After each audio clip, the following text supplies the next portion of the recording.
Asia cricket cup tournament में पाकिस्तान और भारत के मैच में हैंड शेक का तनाज़ा ने शिद्दत इख्तियार कर लिया। पाकिस्तान ने आईसीसी से कहा है कि मैच रेफरी को ना हटाया तो पाकिस्तान एशिया कप में मजीद मैचेस नहीं खेलेगा।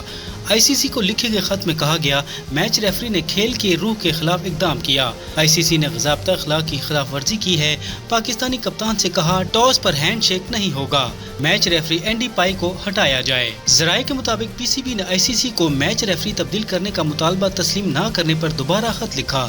जवाबी खत में भी पीसीबी ने सख्त मौक़िफ़ इख्तियार किया और मैच रेफरी एंडी पाई क्रॉफ्ट के खिलाफ एक्शन न लेने के फैसले को मुस्तरद किया। ज़राए ने बताया कि जवाबी खत में पाकिस्तान ने एंडी पाई क्रॉफ्ट की निगरानी में कराए जाने वाले मैच में खेलने से इनकार किया और मुतालबा तस्लीम न होने की सूरत में बाइकआउट के मौक़िफ़ पर कायम रहने का कहा। ज़राए का कहना है कि पाकिस्तान ने मुतनाज़ा एम्पायर के खिलाफ आईसीसी की इंक्वायरी को भी एक रस्मी कार्रवाई करार दिया और कहा कि इंक्वायरी के लिए तमाम पहलुओं का ना जायज़ा लिया गया, ना मुतल्लिका लोगों से रब्ता किया गया।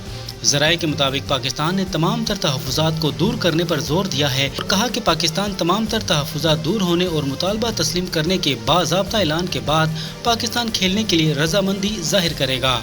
ज़राए का बताना है कि पाकिस्तान के सख्त मौक़िफ़ के बाद आईसीसी की मुश्किलात में इजाफा हो गया है और मैच रेफरी के हवाले से जल्द बाज़ाब्ता ऐलान मुतवक्के है।